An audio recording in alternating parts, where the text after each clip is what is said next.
예, 우리가 이제 그 무선 마이크를 사서 오늘부터 한번 시범을 해보는데, 여러분들 소리 잘 들리나요? 네.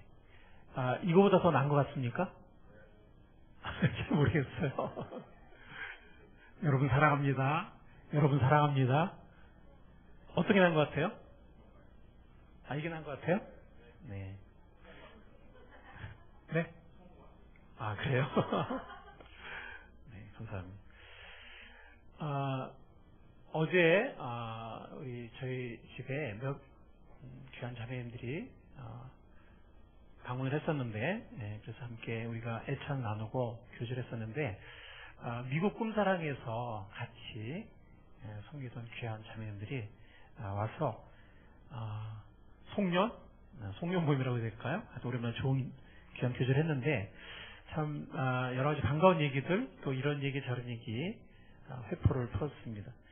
요즘 어떻게 살고 있는지 오랜만에 만났기 때문에, 또 다른 형제 자매들은 어떻게 지내는지, 참 여러 얘기를 하면서 하다 보니까 또 얘기가 또 꼬리에 꼬리를 물게 되더라고요. 그래서 또 어떻게 얘기를 하다 보니까 또 제천 화재 얘기도 나왔고, 제천 맞죠? 네, 참 안타까운 일이지만 또 한반도 위기에 대해서도 또 얘기가 나왔습니다.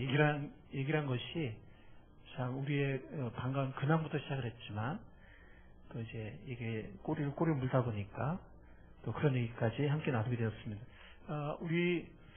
오늘 아까 소개했던 강선미 자매 지금 군산에서 미군 부대에 근무를 하고 있는데, 요즘 부쩍 그 미군들이 한국에 있는 자국민들, 즉 미국민들을 미국으로 이렇게 본토로 데려가는 훈련을 자주 하고 있다고 그래요.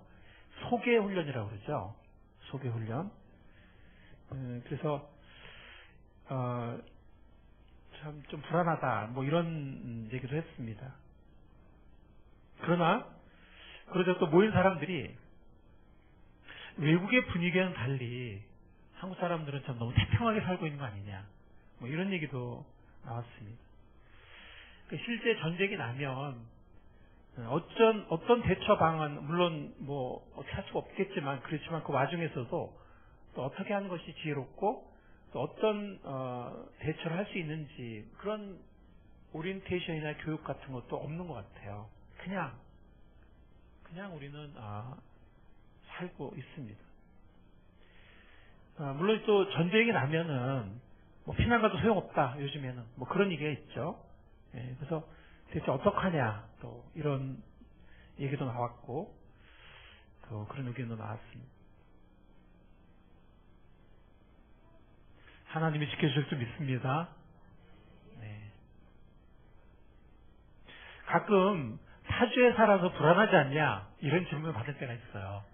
왜냐면 파주 그럼 사람들이 어떻게 생각하냐면, 파주 그러면 판문점 바로 아래인 줄 알아. 그래서 어떻게 불안해서 하냐고 막 그런 얘기를 하는 분들이 있습니다. 저는 이렇게 대답합니다. 등잔 밑이 어두운 게 아니라 등잔 밑이 제일 안전해요.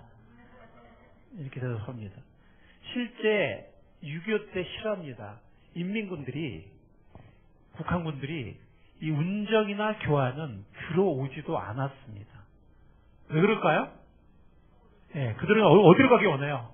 빨리 서울 가기 원하지 관심도 없어요. 운정과 교환은 관심도 없어요.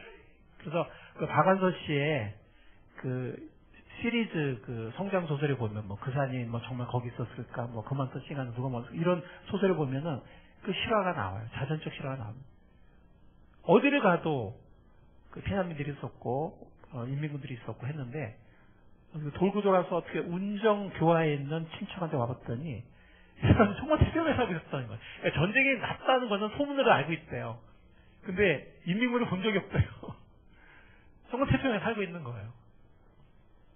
그리고 지금 뭐 미사일 점점 사거리 늘어나잖아요. 그죠? 장사선포도 점점 사거리가 늘어나요. 파주를 노릴까요? 안 노릴까요? 파주는 관심이 없습니다. 저기 뭐 공군기지나 뭐 평택 해군기지나 뭐 이런 데를 노릴까? 아니면 뭐 서울이나. 그래서 물론 전쟁 자체가 나면 안 되겠지만, 파주를 특별히 걱정하셔서 제가 그런 얘기를 드렸어요. 파주는 걱정하지 마십시오. 여기는 뭐 전쟁이 나면 안 되겠지만 난다 그래요. 또 여기는 제일 안전한 데입니다. 제가 그렇게 얘기를 드렸습니다. 그렇지만 그것도 상대적인 것이죠. 전쟁이 장기화되면 안전한 데가 따로 있을까 하는 생각이 듭니다. 정말 우리의 소망과 우리의 안전은 예수 그리스도 안에 있다고 믿습니다. 우리는 전쟁으로 인한 공포를 생각해 봤습니다. 잠시. 그런데 사실 우리 부모님들은 6.25를 겪어서 전쟁을 굉장히 무서워하세요. 저한테도 두 분 다 돌아가셨지만 그 전쟁 일 하도 해주셔가지고 제가 다 외우고 있어요.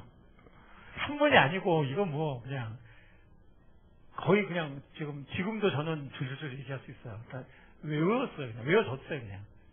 제가 아는 어떤 정말 지금 목사 몇 년 이제 소천하셨지만 정말 제가 존경하는 훌륭한 목사님이 계신데 이북 출신이시고 근데 그분이 부산에서 사역을 하셨어요. 왜 그런지 아세요? 그분이 돌아가시기 전까지 주기적으로 밤에 전쟁 꿈을 꿔요. 그 연세가 그렇게 많은 분이지만 그 전쟁 꿈을 꾸면 막 식은땀을 흘리고 그 어렸을 때의 그 공포, 상처 이런 것들이 평생 아는 거죠. 그래서 왜 부산에서 사역을 했냐면 전쟁 나면은 배 타고 딸들 데리고 도망가려고. 아니 그 경건하고 훌륭한 목사님인데 그래서 딸들 좋은 사회들을 다 얻었어요. 딸들만 했는데 좋은 사회들을 다 얻었는데 그 사회들을 부산에서만 살게 한동안 그렇게 했어요. 나중에는 이제 그분들이 다 이렇게 빠져나가긴 했지만 미국도 간 사람이 있고 서울에 있는 사람이 있고 하지만 한동안은 결혼 조건이 부산에서 산다였어요. 그러니까 얼마나 그 전쟁을 겪은 사람들이 전쟁의 공포가 그 두려움이 엄청난 것인지 우리가 트라우마라 그러죠. 트라우마 알 수가 있습니다. 자, 초대 그리스도인들, 초대교회 성도들은 어땠을까요? 그들은 전쟁의 공포는 없었어요. 왜냐하면 팍스 로마가 전 세계를 다 제국화시켜버렸기 때문에 로마가 확장하는 기간 중에는 전쟁이 있었지만 일단 로마 제국이 딱 이렇게 자리 잡은 다음에 전쟁이 없었어요. 감히 로마 때 대드는 나라가 유대에서 가끔 반란이 일어나긴 했지만 소규모 금방 진압된 정도지 전쟁의 공포 같은 건 없었습니다. 근데 그 당시에 기독교인들한테 무슨 공포가 있었을까요? 무슨 두려움이 있었을까요? 순교의 두려움이 있었습니다. 순교의 두려움, 공포가 있었어요. 물론 그것은 이제 어떤 황제가 지게 했느냐, 또 어떤 상황, 즉 그리스도인들을 핍박할 무슨 핑계거리가 필요한 어떤 정치적 상황이냐, 혹은 어떤 여러 가지 그런 상황이냐, 이런 때가 조금씩 달라지긴 했지만 초대 그리스도인들은 언제 엄청난 핍박이 몰려올지, 또 언제 잡혀서 순교당할지 알 수 없는 그런 시대에 살고 있었습니다. 어쩌면 우리보다도 더 죽음의 공포를 피부로 느끼면서 살고 있었는지 몰라요. 근데 그들이 보면 이 초대교회 성도들이 그러면은 항상 불안하고 이렇게 살았느냐? 우리가 성경을 봐도 알 수 있지만 또 여러 가지 우리가 역사적 기록이나 그런 걸 봐도 알 수 있지만 그들은 그러지 않았습니다.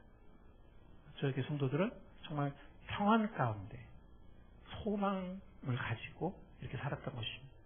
많은 사람들이 기꺼이 순교를 했어요. 그런데 그 비결이 뭐냐? 그들은 결국은 살든지 죽든지 주님의 뜻을 이루며 살든지 죽든지 주님의 뜻을 이루며 주님의 사명을 성취하는 데 초점이 있었던 거예요.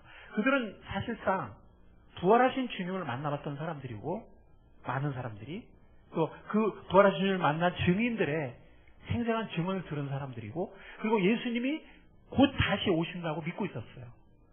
바울도 그렇게 물론 하나님의 계시라고 믿지는 않았지만 바울도 자기가 살아있을 동안 예수님 다시 오시지 않을까? 왜냐하면 하나님이 그건 계시하지 않았거든요. 그렇게 기대하면서 살았던 것을 우리가 바울 서신 곳곳에서 우리가 느낄 수가 있습니다. 그래서 초대교회 성도들은 부활하신 주님을 부활을 믿고 있는 사람들이고 또 예수님의 재림이 임박했다고 믿고 있는 사람들이었기 때문에 그들은 사실은 죽음이 그렇게 두렵지 않았던 거예요. 오히려 그들은 어떻게 내가 이 땅에서 주님의 뜻을 이루고 살까? 어떻게 주님께 쓰임받을까? 어떻게 한 사람이라도 구원의 주님께로 인도하고 어떻게 그들을 섬길까? 어떻게 교회를 섬길까? 영혼을 섬기고 교회를 섬기고 하나님 나라를 섬길까? 하는 그것이 그들의 소원이었고 초점이었던 것입니다. 그래서 그들은 죽음이 두렵지 않았던 거예요. 사실 저도 저는 지금 죽음을 당장 피부로 느끼는 나이는 아니지만 어떤 병이나 나이나 그렇지만 제 동창 중에 벌써 죽은 친구들이 있어요. 제 고등학교 동창 중에. 근데 저는 지금 두려운 게 그거예요. 두렵다기보다는 일종의 두려움인데 암이라든지 너무 그런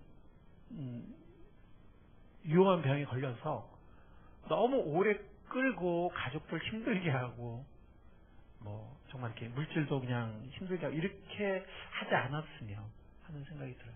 그래서 어떤 때는 전쟁이 나지 말아야 되겠지만 무슨 총이나 포탄에 의해서 내가 갑자기 죽는다. 별로 두렵지 않을 것 같아요. 차라리 그게 좋을 것 같아요. 괜히 그냥 그래봐야 10년, 20년 더 살겠지만 괜히 그냥 힘든 병에 걸려서 본인도 고생하지만 가족들 고생시키고 막 이렇게 자녀를 고생시키고 막 이렇게 하기보다는 어떤 방법이든 그렇게 볼 때는 우리가 부활의 소망이 있고 예수님의 재림을 기다리고 있는 사람들이라면 전쟁 그것도 하나님의 조건에 달렸겠지만 그렇게 두려워할 일은 아닌 것 같습니다. 아직 초대교회 성도들이 그들의 순교를 두려워하지 않았던 것처럼 그렇게 두려워할 일은 아닌 것 같습니다. 정말 중요한 거는 우리가 주님 안에 있느냐 또 주님의 섭리와 뜻 안에 있느냐 우리 자녀들이 다 구원받고 주님의 사랑 가운데 있느냐 그런 것들이 정말 중요할 것 같습니다. 어떤 병이 오느냐 어떤 전쟁이 나느냐 그런 것들은 사실은 우리가 조금 더 사느냐 그런 문제거든요. 그런 문제인데 우리가 10년, 20년, 30년 더 살아야 이 땅에서 어떻게 보면 고생이 더 많지 기쁜 일이 더 많지는 않거든요. 물론 그조차 다 주님의 섭리에 달린 것이겠지만 사도 바울이 고백한 것처럼 살든지 죽든지 우리가 주님의 손 안에 있고 주님의 평화를 누리고 또 소망 가운데 주님의 뜻을 이루는 그리고 영원한 천국을 바라보는 그게 중요할 것 같습니다. 노래 가운데 그런 노래가 있죠. 세상은 평화 원하지만 전쟁의 소문 더 늘어간다. 저만 하나요? 아시는 분들 한번 잠깐만 해볼까요? 세상은 평화 원하지만 전쟁의 소문 더 늘어간다. 이 모든 세상 걱정 두려움뿐 그 지겨움 끝없네. 이렇게 나가는 복음성가가 옛날에 있었어요. 근데 정말 세상은 평화를 원하지만 세상의 평화는 점점 없어져 가는 것 같습니다. 예수님이 오신 이유가 뭘까요? 오늘 본문 말씀에 따르면 예수님이 오신 이유는 세상에 뭘 주기 위해서? 평화를 주기 위해서. 오늘 본문 말씀 제일 끝 구절이죠. 누가복음 2장 14절 말씀 보면 지극히 높은 곳에서는 하나님께 영광이요 땅에서는 하나님이 기뻐하시는 사람들 중에 뭐라 그랬죠? 평화로다. 주님이 오신 이유는 아버지 하나님께 영광을 돌리기 위해서, 즉 십자가의 구원 사역을 이루시고 영원한 이 구원 역사를 완성하기 위해서. 그러나 이 땅에 있는 사람들에게 제가 주보에도 썼지만 정말 그 당시에도 많은 문제가 있었고 많은 환란이 있었거든요. 오늘날에도 모습만 약간 다를 뿐이지 많은 환란과 염려와 또 문제가 있는데 주님께서 우리에게 무엇을 주시기 위해서 오셨다고요? 평화를 주시기 위해서 오셨습니다. 전보다 얼마나 살기 좋아졌든 많은 나라 사람들보다 우리가 물질적으로 얼마나 여유가 있든, 제가 전에 말씀드렸죠. 대한민국 국민이라면 전 세계 상위 몇 퍼센트에 든다 그랬죠? 예, 전 세계 상위 10% 안에 듭니다. 대한민국에 살고 있는 사람이라면 전 세계 상위 10% 안에 듭니다. 상대적으로 우리는 많은 민족, 많은 나라들보다 물질적으로 여유가 있습니다. 우리가 어떻게 느끼든 간에. 전에를 생각하면 정말 우리가 정말 물질적으로 풍요해졌죠. 또 생활 수준과 문화 생활 수준이 전보다 얼마나 우리가 좋아졌든 간에 여전히 현대 한국인들은 평안을 잘 모릅니다. 괴로움 많고 두려움과 불안이 수시로 엄습하며 그 가운데 물질적 쾌락과 안락을 추구하지만, 그러나 오히려 더 역설적으로 우리의 영혼과 인격은 점점 피폐해져 가는 것이 우리 현대 한국 사람들의 모습입니다. 어제 모였던 우리 자매들 중에 한 자매가 그런 얘기를 했어요. 자신의 직장 근무 환경 중에서 7, 8년을 이렇게 우리 직장 사람들에게 관찰을 해보니까 사람들이 결국은 참 이기적이더라. 어떤 자신의 어떤 물질적 이익과 어떤 그런 것들이 보장되면 남한테는 사실 별 관심이 없더라. 그걸 직장 생활하면서 7, 8년 동안 이렇게 봤다 하는 그런 얘기를 했어요. 무슨 얘기를 하다가. 근데 그것은 그 자매만의 체험은 아닌 것 같습니다. 사람들은 이기심과 욕심 가운데 살고 있어요. 언뜻 보면 사람이 참 착해 보이지만, 왜냐하면 하나님의 지으신 형상이 훼손되긴 했지만 있잖아요, 우리에게. 그러니까 어느 순간에 보면 사람이 참 멋있어 보이고 착해 보이고 아름다워 보여요. 그러나 그 하나님의 형상이 지금 일그러져 있거든요.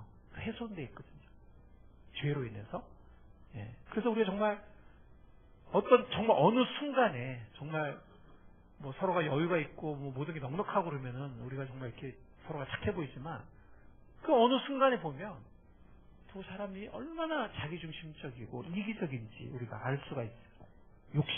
자신의 욕심이 있고, 그리고 비교하고 과시하고, 그러면서 또 불안해하고 염려하고, 싸움과 다툼이 있고, 평안을 모르는 그한 인간의 모습, 사람의 모습을 우리가 볼 수가 있는 것입니다. 왜 사람들은 진정한 평안을 모를까? 평화, 평안, 이런 걸 왜 사람들이 잘 모를까? 세 가지 이유를 우리가 성경에 찾아볼 수 있습니다. 먼저는 하나님을 멀리 떠나서 죄짓고 불순종하면서 하나님과 원수 관계로 살기 때문이에요. 하나님을 멀리 떠나서 등을 돌리고 내 마음대로 살면서 죄를 지으면 하나님과 원수 관계로 사는 것입니다. 하나님이 너무 마음 아파하시고 우리들의 불순종과 불신과 죄에 대해서 하나님께서 너무 마음 아파하시면서 진노하세요. 하나님과 원수 관계로 사는 것입니다. 죄사함이 무엇인지도 모르고 양심의 가책을 마음 한구석에 담고 살고 있는, 그리고 그것이 오래 되다 보면은 이제 무뎌져서 양심이 화에 맞은 것처럼 양심이 마비돼 버리는, 평화를 모릅니다. 평안을 모르는 거죠. 궁극적으로 하나님의 심판 아래 살고 있는 것입니다. 그것이 우리가 평화를 모르는 첫 번째 이유고요. 두 번째 이유는 뭐냐면 하나님과의 관계뿐만이 아니라 사람들 사이에서도 믿음과 사랑의 관계가 깨진 채 살고 있기 때문에, 한마디로 불화 가운데 살고 있기 때문에 우리 마음속에 평화를 알지 못합니다. 근본은 하나님과의 관계이지만, 세 번째 이유는 죽음의 두려움. 유명한 심리학자가 그런 말을 했죠. 인간의 모든 행위에 저 깊은 잠재의식과 무의식의 세계 속에는 죽음에 대한 공포가 있다 그랬어요. 히브리서에도 보면은 평생을 죽기를 무서워함으로 종노릇한다 그랬습니다. 히브리서에 보면. 이 죽음의 두려움을 우리의 잠재의식에 품은 채 현실 속에서 온갖 염려와 불안 속에 살고 있기 때문에 그렇습니다. 그래서 우리들에게 평화가 없는 것입니다. 그러나 주님께서는 이 환난 많고 분요하며 험한 세상 속으로 순결한 아기의 모습으로 우리에게 찾아오셨습니다. 그 이유가 뭐라고 그랬죠? 그 이유가 뭐라고 그랬죠? 평화를 모르는 우리에게 평화를 주시기 위해서. 아까 우리 특송팀 고요한 밤 거룩한 밤 찬양했죠, 그죠? 아기 잘도 잔다 이런 찬양을 했는데, 예수님, 우리 그 아이들의 모습을 보면은 얼마나 그 순진무구합니까, 그죠? 특히 어머니 품 안에 있는 아기는 세상의 모든 것을 다 가진 거예요. 엄마 저 배부르게 먹고, 엄마 품 안에 안겨 있는 아이만큼 정말 평화로운, 정말 만족한 그런 마음이 있을까요? 없을 것 같아요. 그러니까 예수님이 모친의 품에서 아기의 모습으로 태어나서 수유를 하고, 영원한 하나님이 인간의 몸을 입고 오셔서 수유를 하신 거예요. 그리고 그 모친의 품에서 잠들어 있거나 아니면은 깨어서 엄마 얼굴을 바라보는 그 마음, 그 평화. 그것이 어떻게 보면은 주님께서 십자가의 죽음을 통해서 죄사함을 이루시고 우리에게 평화를 주셨는데, 우리에게 임할 평화를 미리 보여주는 것 같아요. 예수님이 누리셨던 그 평화가. 이 누가복음 2장 14절, 지극히 높은 곳에서는 하나님께 영광이요, 땅에서는 하나님 기뻐하시는 사람들 중에 평화롭다. 이 평화라는 말은 헬라어로 에이레네라는 말인데, 에이레네, 이것은 히브리어 샬롬과 같은 말입니다. 샬롬. 무슨 의미일까요? 두 가지 의미를 생각할 수 있는, 첫 번째는 먼저 하나님과의 화목을 말합니다. 하나님과의 화목함을 말합니다. 로마서 5장 1절 화면 준비됐나요? 우리 한번 읽어보겠습니다. 그러므로 우리가 믿음으로 의롭다 하심을 받았으니 우리 주 예수 그리스도로 말미암아 하나님과 화평을 누리자. 하나님과 뭘 누리자고요? 어떻게? 우리 주 누구로 말미암아? 예수 그리스도로 말미암아. 예수 그리스도를 믿음으로 의롭다 하심을 받았기 때문에, 예수 그리스도를 믿음으로 우리의 모든 죄를 사함받고 하나님의 사랑받는 자녀가 되었기 때문에, 예수 그리스도로 말미암아 우리가 하나님과 화목한 사람들이 되었습니다. 그래서 하나님과의 화평을 마음껏 누리는 우리가 될 수 있기를 바랍니다.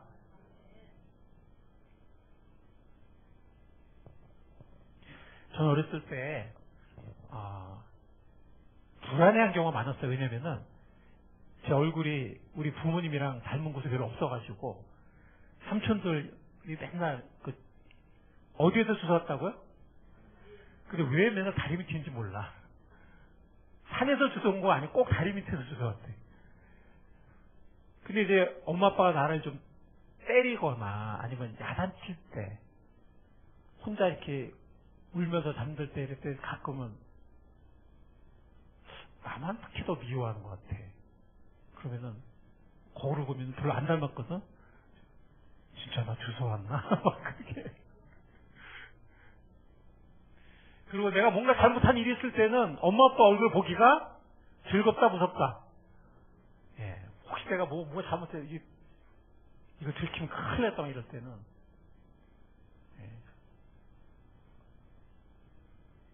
예수님이 우리의 모든 잘못과 허물과 부끄러운 죄들, 끔찍한 죄들, 수치스러운 죄들, 그 모든 죄들을 예수님의 보혈로 다 씻어 주셨습니다. 우리는 하나님의 영원한 은총과 영원한 사랑을 받는 하나님의 자녀가 되었습니다. 하나님과의 평화를 마음껏 누리는 우리가 될 수 있기를 바랍니다. 이 에이레네, 이 샬롬은 하나님과의 화목함이 먼저고요. 두 번째 의미는 모든 만물 그리고 사람들과의 화평, 의미하기도 합니다. 이 에이레네라는 것이. 에베소서 2장 말씀 보겠습니다. 2장 13, 14절. 같이 한번 읽어보겠습니다. 이제는 전에 멀리, 제가 13절 읽었기 14절 읽어주세요. 이제는 전에 멀리 있던 너희가 그리스도 예수 안에서 그리스도의 피로 가까워졌느니라.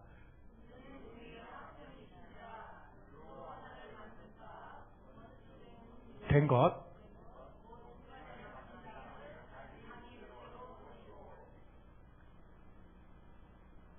제가 옛날에 그 타임즈에서 아랍 사람이죠. 네. 아랍 사람과 이스라엘 유대인이 이렇게 화목하는 사진을 본 적이 있어요. 그러니까 요즘에 그 중동 뉴스를 보면 뭐 거의 뭐 그건 불가능한 얘기잖아요, 그죠? 그러니까 옛날에 뭐 이렇게 뭐 우리나라나 아니면 서양에 보면 이렇게 가문끼리 서로 죽이고 죽고 막 이렇게. 그러니까 누가 먼저인지 모르는 어쨌든 우리 원수야. 그러니까 죽여. 그럼 이쪽에서 또 원수 또 죽여. 이쪽에서 또 원수 또 죽여. 막 이렇게. 나중에는 뭐 누가 먼저 했는지도 알 수 없는. 예. 그래서 유대인들과 지금 팔레스타인 사람들 비롯해서 아랍 사람들은 지금 원수지간이거든요. 예. 이제는 뭐 누가 누구를 먼저 했는지조차 알 수 없는 그냥 서로 그냥 원수고 서로 그냥 계속 그런 상태인데 제가 몇 년 전에 그런 사진을 봤어요. 근데 그 스토리 뉴스로 보니까 다름이 아닌 둘 다 예수님을 믿고 구원받은 사람들이라서 예수님의 용서와 예수님의 은혜를 입은 사람들이라서 용서를 하고자 하는 자기들이 용서를 받은 사람들이라서 용서를 하고자 하는 아멘. 그래서 그 두 사람이 서로를 용서하고 서로를 정말 형제로 이렇게 받아들이는 그런 사진을 제가 본 적이 있습니다. 사실 이거는 유대인과 이방인의 관계를 말해요. 그러니까 그 당시에 유대인과 이방인이 화해할 수 있다면 세상에 화해 못할 사람이 없는 거죠. 네, 지금 유대인과 아랍 사람은 마찬가지로.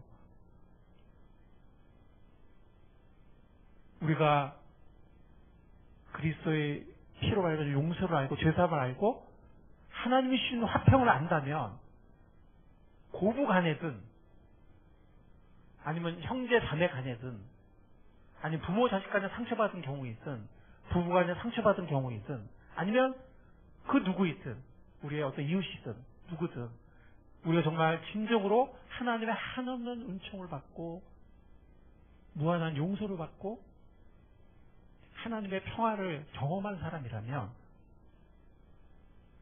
다른 사람을 용서해서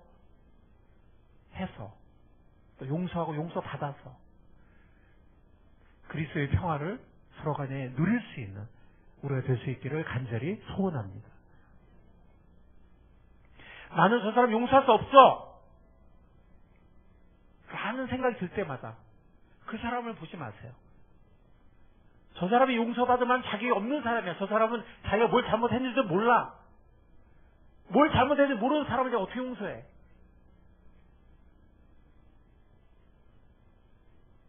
여러분들 그 거울을 한번 다시 비춰볼까요? 우리한테 비춰볼까요? 하나님이 자신의 사랑하는 외아들을 보내서 우리를 대신 죽게 하시고 그리스도가 정말 우리가 용서받을 수 있도록 그 고통 가운데 피를 흘렸을 때 우리가 잘못한 줄 알고 있었을까요? 그래서 예수님이 우리를 용서하시기 위해서 고난 중에 죽으셨을까요? 우리가 준비됐기 때문에? 전혀 아니잖아요. 그죠? 우리가 여전히 죄인 되었을 때 그리스도께서 우리를 위하여 죽으심으로 하나님께서 우리에게 대한 자기의 사랑을 확증하셨다. 우리가 여전히 죄 가운데 있을 때, 즉 우리 잘못조차 알지 못하고 있을 때 그렇게 하신 거거든요.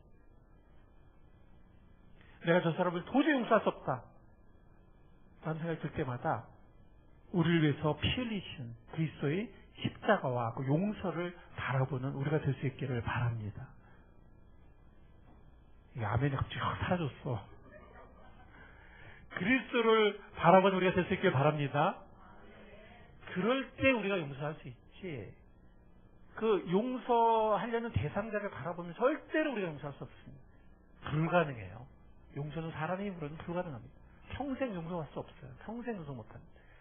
그리스도를 바라볼 때, 그리스도의 십자가를 피 묻은 십자가를 바라보고 주님이 우리에게 주신 용서와 그 평화를 바라볼 때 용서할 수 있는 것이지, 용서받을 대상자를 바라보면 우리는 평생 용서할 수 없습니다. 불가능합니다. 주님의 은혜 안에서 용서 쪽을 선택하는, 용서는 감정이 아니에요. 내 마음이 용서할 마음이 준비가 다 됐어, 그렇게 용서 아니에요. 그 사람 용서할 준비가 돼 있어서, 아니 내 마음이 용서할 준비가 돼 있어서 아니에요. 용서는 선택이에요. 용서하기로 선택하는 겁니다. 그러면 그것도 한 번이 아니에요. 여러 번. 그러면 내 마음이 어느덧 서서히 용서 쪽으로 이렇게 다가오기 시작합니다. 저는 하나님의 사랑이, 저는 처음에 구원받고 나서는 예수님의 용서, 사랑, 그것만 생각을 했어요. 근데 제가 이게 나이 들고 부모가 되고 이렇게 시작을 하다 보니까 하나님을 자꾸 생각이 돼요. 하나님 아버지. 예수님이 직접 우리에게 오셔서 고난 받으셨잖아요. 그러니까 난 예수님 고맙고 하지만 나이가 들면서 하나님, 그 자기 아들이 그 고통 속에 죽어가는 거를 보셨던 하나님, 그리고 이 세상에 죽으라고 보내셨던 하나님, 그리고 먼저 우리의 정말 우리의 뻔뻔하고 이기적이고 정말 말도 안 되는 우리의 온갖 핑계들과 우리의 변명들과 우리의 어리석음과 고집과 범죄와 그런 걸 다 아시면서 오래 참으시는 하나님, 내 그 사랑은 제일 먼저 오래 참는다 그랬는데 그걸 점점 생각하게 돼요. 그래서 왜 예수 그리스도의 은혜라고 그러고 하나님의 사랑이라고 그러는지 점점 생각하게 됩니다.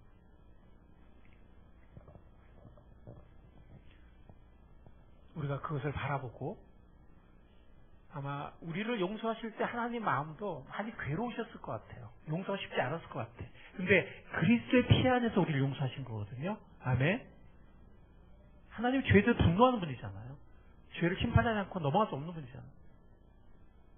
예수 그리스도의 피가 아니었다면 우리가 용서받을 수 있었을까요? 예수 그리스도의 십자가의 피를 바라보면서 다른 사람을 용서하고 또 우리가 잘못한 것을 용서받고, 그래서 그리스도가 우리에게 진정 주기 원하셨던, 그 죽음을 통해 주기 원하셨던 평화를 온전히 누리는 우리가 될 수 있기를 주님의 이름으로 간절히 축원합니다.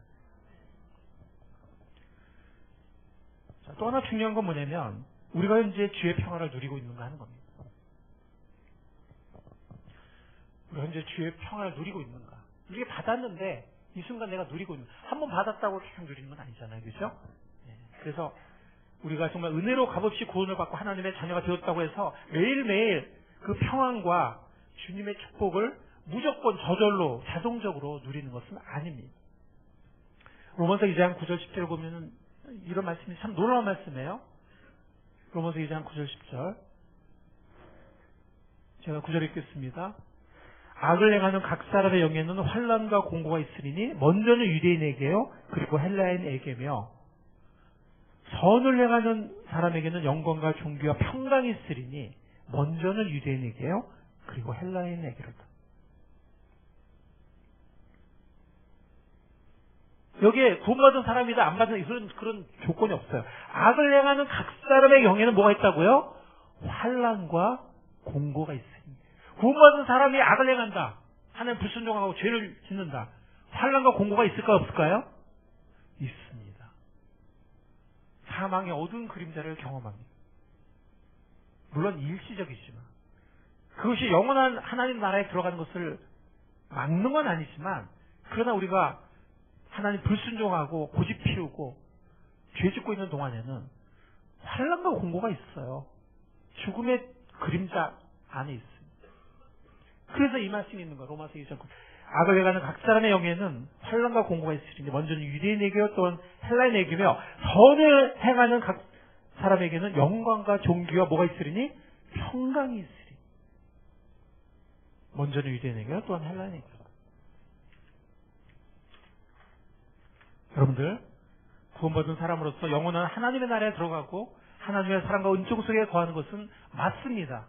그게 구원받은 사람의 특권이고 하나님의 약속입니다. 그러나 자녀라 해도 하숙생같이 살고, 즉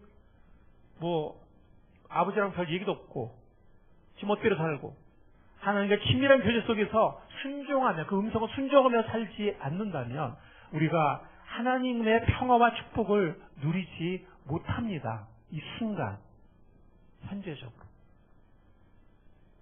로마서 2장 9절 10절 말씀이 그 증거 중에 하나입니다. 여러 구절이 있는데 제가 시간 관계에서 로마서 2장 9절 10절만 인용을 했어요. 여러분들 절대로 착각하지 마시기 바랍니다. 우리가 구원받은 것은 정말 하나님의 은혜요. 그 은혜를 믿는 우리의 믿음으로 받은 것이지만 그러나 우리가 왜 구원받았느냐? 하나님을 순종하고 선을 행하기 위해서 구원받았다고. 우리가 은혜로 믿음으로 받는다. 에베소 2장 9절 10절 바로 다음에 에베소 2장 10절에 나오잖아요. 그래서 우리가 선을 행하고 하나님의 순종할 때 영광과 존귀와 평강이 있지만 우리가 불순종하고 내 마음대로 살고 악을 행할 때는 우리 영혼 속에 환난과 공고가 임하는 것입니다. 우리의 평화의 주님 안에서 그분을 사랑으로 순종하면서 하나님이 우리에게 원하시는 평화를 온전히 누리는 우리가 될 수 있기를 바랍니다. 우리가 기도하고 순종한다면 주 하나님께서는 우리가 그런 삶의 행복을 누리도록 하실 것입니다. 주님은 우리에게 평화를 주시기 위해서 오셨습니다. 평화의 주님으로 오신 우리 주님을 찬양합니다. 우리 주님은 우리에게 구원이 되셨고 평화가 되셨고 화목이 되셨습니다. 우리에게 그런 주님으로 오신 예수님 정말 감사합니다. 그 예수님을 찬양하고 그 예수님을 기리는 귀한 성탄의 계절이 될 수 있기를 바랍니다. 제가 지금 이 안경을 썼더니 원고는 잘 보이는데 시계가 잘 안 보이지. 지금 몇 분이에요? 10분이에요? 네. 세 번째 대지가 있는데 제가 10분 됐으니까 설교를 마치도록 하겠습니다. 좋으세요? 싫으세요? 강의자님 너무 노골적으로 그러신 거 아닙니까? 네, 세 번째 대지는 이따 우리 성탄 축하 모임에 제가 간단하게 10분 메시지로 하도록 하겠습니다. 여러분들 이제 마지막 이 한마디를 드리고 마치도록 하겠습니다. 크리스마스 축일은 크리스마스 때서 예수님이 태어났냐 이거 논란이 많아요. 근데 중요한 거는 우리가 이제 기념하는 거죠. 기념하는 의미가 중요한 것 같습니다. 그래서 세계마다 이 크리스마스 축일을 지키는 날짜가 다른데 지금 가장 많은 것은 10월 25일이고 그 다음에 그것은 25일 하루를 끝나는 것이 아니라 세계의 많은 지역, 특히 어떤 서구권의 많은 지역은 1월 5일까지 크리스마스 시즌으로 보고 또 어떤 지역은 1월 14일까지 보기도 해요. 그래서 그냥 크리스마스 하루 그냥 이렇게 막 기뻐하고 뭐 하고 끝나는 것이 아니라 계속해서 주님의 오심의 의미를 생각하며 우리 마음속에 그 뭐랄까요? 행복, 감사, 그 축복을 계속 간직할 우리가 되길 바라고 또 이때는 우리가 또 많은 소외된 사람들을 돌아보는 또 우리의 자비를 베푸는 그런 때입니다. 그래서 뭐 연말 연시라고도 하는데 정말 우리가 우리 주위를 돌아보면서 우리가 은혜를 받았으니 또 우리가 이 평화를 받았으니 평화를 알지 못하는 또 은혜가 부족한 그런 분들을 돌아보고 또 우리가 가진 것으로 우리가 없는 것으로는 섬기지 못하지만 우리가 가진 것으로 따뜻한 말 한마디, 카드 하나, 또 따끈한 한 끼 음식, 또 함께 주 안에 함께 즐거워하는 그런 귀한 복된 성탄의 계절이 될 수 있기를 바라겠습니다. 마지막으로 빌립보 4장 6절 7절 말씀으로 메시지를 마치겠습니다. 주님께서 말씀하시기를 아무것도 염려하지 말고 뭐라고요? 뭘 염려하지 말라고요? 아무것도 염려하지 말고 오직 모든 일에 기도와 간구로 너희 구할 것을 감사함으로 하나님께 아뢰라. 아직 주지도 않았는데 먼저 감사하라는 거예요. 기도할 수 있다는 자체를 감사함으로 또 주실 거 믿고 아뢰라. 내가 원하는 걸 그대로 주실지 아니면 연기하실지 아니면 그거 말고 다른 거로 주실지 모르지만 우리에게 이렇게 기도할 수 있는 하나님 아버지가 계시고 성령님이 계시고, 그죠? 우리 안에 예수님이 계시고, 그리고 우리에게 기도할 수 있다는. 자, 그럴 때 뭐라 그랬죠? 그리하면 모든 지각에 뛰어난 뭐가? 하나님의 평강이, 인간의 평강이 아니고 하나님의 평강이. 어디 안에서? 그리스도 예수 안에, 평강의 주님이신 그리스도 예수 안에서 너희 마음과 생각을 지키시리라. 사랑하는 성도 여러분, 예수님이 왜 오셨다고요? 우리에게 평강을 주시기 위해서 오셨습니다. 이 주님의 평강이 이론이 아니라 우리 삶의 현실로, 축복으로 이 성탄의 계절 내내 우리 마음을 지배하고 우리 마음을 이끌고 이 축복 가운데서 또 다른 사람들에게 평강을 전해주고 은혜를 나눠주는 그런 아름답고 복된 성탄의 계절이 될 수 있기를 평강의 주님의 이름을 간절히 축원합니다. 주님 감사합니다. 오늘 이렇게 저희들이 성탄 예배를 귀한 예배를 드릴 수 있도록 인도하셔서 감사합니다.